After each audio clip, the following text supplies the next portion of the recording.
The live TV, सच सबसे आगे। नमस्कार, द लाइव टीवी आप देख रहे हैं। आपके साथ मैं हूं आदित्य कुमार।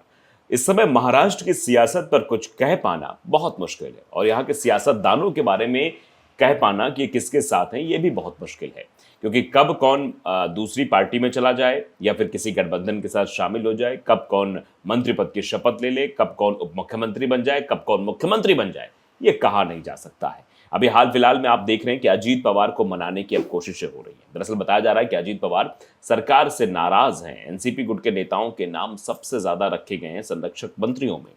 अब क्या कुछ हुआ है ये हम आपको समझाते हैं। दरअसल आप देख ही रहे हैं कि महाराष्ट्र में किस तरीके से पॉलिटिक्स जो है इधर उधर जा रही है। महाराष्ट्र की राजनीति में इन दिनों अजीत और राज्य सरकार के बीच सब कुछ ठीक नहीं चल रहा है। यानी अजीत पवार और राज्य सरकार, अजीत पवार एनसीपी गुट को छोड़कर मतलब अपना एक अलग ओहदा बनाकर पार्टी में आए हैं, उप मुख्यमंत्री भी बने और साथ साथ उनका फेवरेट मंत्रालय वित्त विभाग वो भी उनके पास चला गया। वित्त मंत्री हैं इस वक्त महाराष्ट्र के, और उनके साथ जो आए उनको भी मंत्री बनाया गया, उनके साथियों को भी मंत्री बनाया गया। लेकिन कुछ दिनों से ये अनबन जरूर चल रही है। एकनाथ शिंदे कुर्सी पर तलवार लटकी हुई है, तो एकनाथ की कुर्सी पर बैठने के लिए आतुर अजीत पवार दिखाई दे रहे हैं। बहुत सारी चीजें मध्य प्रदेश में इस वक्त हो रही, मध्य प्रदेश की सियासत में हो रही हैं। महाराष्ट्र के मुख्यमंत्री एकनाथ शिंदे ने संरक्षक मंत्रियों की संशोधित सूची का ऐलान किया है। यह सूची ऐसे समय पर जारी की जा रही है जब उप मुख्यमंत्री अजीत पवार की सरकार के साथ कथित तौर पर नाराजगी खबरें सामने आ रही हैं। अजीत पवार ने मंगलवार को कैबिनेट की बैठक में हिस्सा भी नहीं लिया था। सीएम की तरफ से जारी की गई संशोधित सूची के मुताबिक उप मुख्यमंत्री अजीत पवार को पुणे जिले के संरक्षक मंत्री का पद दिया गया है। यानी एक संरक्षक मंत्री बनाया जाता है कि इस जिले में ये मंत्री अपना देखेगा, कार्यभार देखेगा वहां का। तो जितने इनके मंत्री थे उनको भी इस सूची में शामिल किया गया है, अजीत पवार को भी शामिल किया गया है। अजीत पवार को ये मनाने की कोशिश जो है वो हो रही है, क्योंकि अजीत अगर नाराज हो जाते हैं तो बीजेपी के हाथ में जो सत्ता है वो भी उसके हाथ से चली जाएगी। क्योंकि आप बखूबी जानते हैं, अगर शिंदे गुट पर फैसला आता है, शिंदे तो मुख्यमंत्री रहेंगे नहीं, उनके साथ साथ जो उनके विधायक है वो भी अयोग्य घोषित हो जाएंगे। संख्या बल बीजेपी के पास तभी हो पाएगा जब अजीत पवार गुट उनके साथ रहेगा। अगर अजीत मूव ऑन कर जाते हैं, वो फिर से महागठबंधन की तरफ चले जाते हैं, तो बीजेपी का जो पूरा तिकड़म भिड़ा था, बीजेपी ने जो पूरी मेहनत की थी, उस मेहनत पर जरूर पानी फिर जाएगा। इसीलिए अजीत पवार को मनाने की पुरजोर कोशिश जो है बीजेपी की ओर से की जा रही है। महाराष्ट्र के जिन 12 जिलों में संरक्षक मंत्रियों की नियुक्ति हुई है उनमें से ज्यादातर एनसीपी यानी अजीत पवार गुट के हैं। माना जा रहा है कि संशोधित सूची के जरिए कहीं ना कहीं कथित तौर पर नाराजगी की जो खबरें चल रही हैं उन्हें खत्म करने की कोशिश की जा रही है कि भैया आपके मंत्रियों को देखो, हमने विभाग दे दिया, विभाग के साथ साथ उनको एक जिले का संरक्षण दे दिया। जिले का मतलब जिले में जाएं, वो अपने जिले के मतलब देखें, वहाँ पर पार्टी को मजबूत करें, वहाँ पर सर काम करें, सरकारी सुविधाएं वहाँ पहुँचाएं।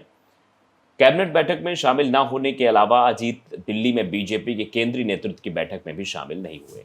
यानी दिल्ली में बीजेपी की बैठक होती है, उस बैठक में भी शामिल नहीं होते हैं, कैबिनेट की बैठक में भी शामिल नहीं होते हैं। यानी अजीत पवार अब अपनी नाराजगी सीधे तौर पर दिखा रहे हैं। कुछ लोग इसको इस एंगल से भी ले रहे हैं कि अजीत पवार का पार्टी छोड़ना, बीजेपी में शामिल होना, बीजेपी पर दबाव बनाना कि उन्हें मुख्यमंत्री पद दिया जाए, उसके बाद उनका मंत्री पद आ जाना, मतलब और विभाग में मिल जाना, मनचाहा विभाग मिल जाना, ये सब चीजें बताई जा रही हैं कि शरद पवार की कोई चाल तो नहीं है ये।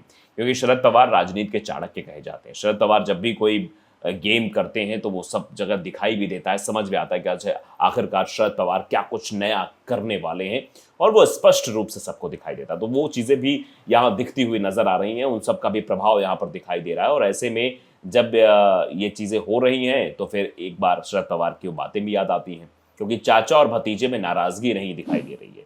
जब अजीत पवार पार्टी को छोड़ के जाते हैं तब भी शरद पवार ये कहते हैं कि हमारी कोई वो नहीं है, उनको जाना है, जाए, पार्टी को मजबूत करेंगे, पार्टी में कोई फाड़ नहीं हुई है। और जिस तरीके से अजीत पवार और शरद पवार की मुलाकातें होती रही, उसको लेकर भी कई कयास लगाए जाते रहे कि लगता है चाचा भतीजे के बीच कुछ नहीं है, या फिर चाचा के कहने पर ही भतीजा जो है काम कर रहा है, और अब भतीजे की नाराजगी भी इसी ओर दिखाई जा रही है। तो ये कैबिनेट बैठक में शामिल नहीं हुए। बीजेपी केंद्रीय नेतृत्व की जो बैठक थी दिल्ली में, उसमें भी शामिल नहीं हुए, जहां हिस्सा लेने के लिए सीएम शिंदे के अलावा डिप्टी सीएम देवेंद्र फडणवीस भी पहुंचे थे, लेकिन ये डिप्टी सीएम यानी अजीत पवार वहां नहीं पहुंचे। पुणे जिले के संरक्षक मंत्री के तौर पर डिप्टी सीएम अजीत पवार को नियुक्त किया गया है।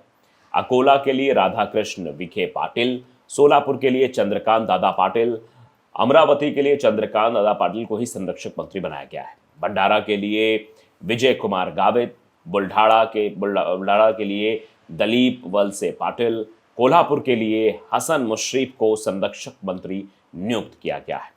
गोंदिया जिले के लिए धर्मराबाबा आत्राम, बीड के लिए धनंजय मुंडे को और परभणी के लिए संजय बंसोडे, नंदुरबार के लिए अनिल भा पाटिल और वर्धा के लिए सुधीर मुनगंटीवार को संरक्षक मंत्री के तौर पर यह जिम्मेदारी मिली है।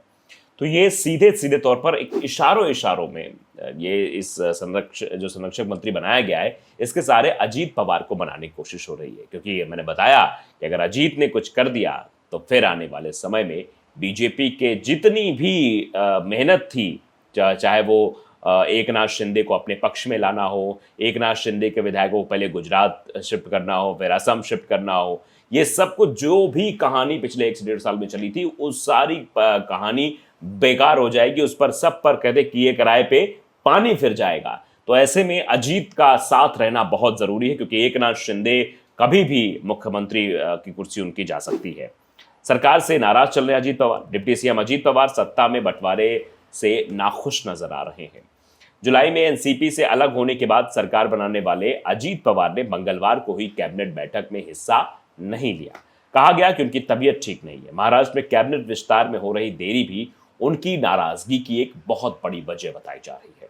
हालांकि बीजेपी किसी भी सूरत में 2024 में होने वाले लोकसभा चुनाव से पहले महाराष्ट्र में सत्ता नहीं गंवाना चाहती, क्योंकि अगर महाराष्ट्र से भी सत्ता चली जाएगी तो फिर जो संख्या है और फिर जो मेंटालिटी है महाराष्ट्र के वोटर्स की और फिर देश के लोगों की, 2024 में वो बहुत बड़ी मुश्किल भी सामने खड़ी कर देगी। इसलिए किसी भी तरह से अजीत पवार को मनाने की कोशिश जरूर की जाएगी। ये पहले से ही तय था कि अजीत पवार को नाराज नहीं किया जाएगा, क्योंकि अजीत के नाराज होने से सत्ता चली जाएगी और सत्ता के चले जाने से एक बहुत बड़ी मुसीबत भी खड़ी हो जाएगी, क्योंकि अभी बीएमसी चुनाव होने हैं। बीएमसी चुनाव के बाद फिर लोकसभा चुनाव भी महाराष्ट्र में होने हैं। तो ये सब चुनाव मुश्किल में खड़ा कर सकते हैं बीजेपी को, और बीजेपी के लिए परेशानी सबब बन सकता है। क्योंकि अभी आप भी देख रहे हैं जो 5 राज्यों के विधानसभा चुनाव होने वाले हैं, यहाँ पर राजस्थान को लेकर थोड़ा जरूर बीजेपी खुश दिखाई दे रही है, लेकिन यहाँ भी अगर वसुंधरा ने कोई खेल कर दिया, वसुंधरा की गुटबाजी अगर हावी हो जाती है और अन्य नेताओं गुटबाजी हावी हो जाती है, तो यहाँ से भी सत्ता से हाथ धोना पड़ सकता है।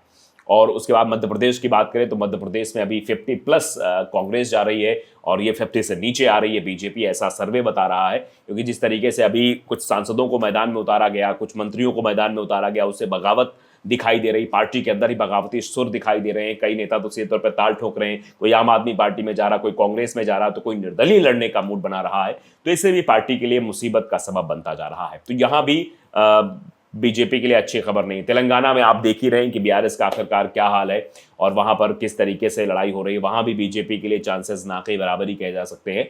तो ये जो 5 राज्यों के चुनाव है, यहाँ पर बीजेपी पहले से ही संघर्ष करती हुई नजर आ रही है। हर राज्य में, छत्तीसगढ़ में भी मुसीबत है। छत्तीसगढ़ के जो सर्वे आ रहे हैं वो इशारा कर रहे हैं कि वहाँ कांग्रेस सरकार बना रही। तो ऐसे में ये मानना पड़ेगा कि बीजेपी के लिए मुसीबत की खबर है। और ऐसे में 2 राज्य के चुनाव पहले ही हार चुके हैं। हिमाचल प्रदेश और कर्नाटक चुनाव पहले ही बीजेपी के हाथ से निकल चुका है। अब जब ये आगे बढ़ रहे हैं, आगे जा रहे हैं, तो आगे देख रहे हैं कि आगे कौन सा चुनाव, आगे चुनाव 5 राज्यों का, उसके पहले ही एक झटका और लग जाएगा। नहीं, महाराष्ट्र में जो किसी तरीके से हमने तिकड़म भिड़ा के सरकार बनाई, वहां भी अगर महाविकास आघाड़ी सरकार दोबारा बन जाती है, हमारी सरकार चली जाती है, तो ये बहुत ही बड़ा नुकसान होगा ऐसे समय में जब लोकसभा चुनाव बिल्कुल सर पर हो।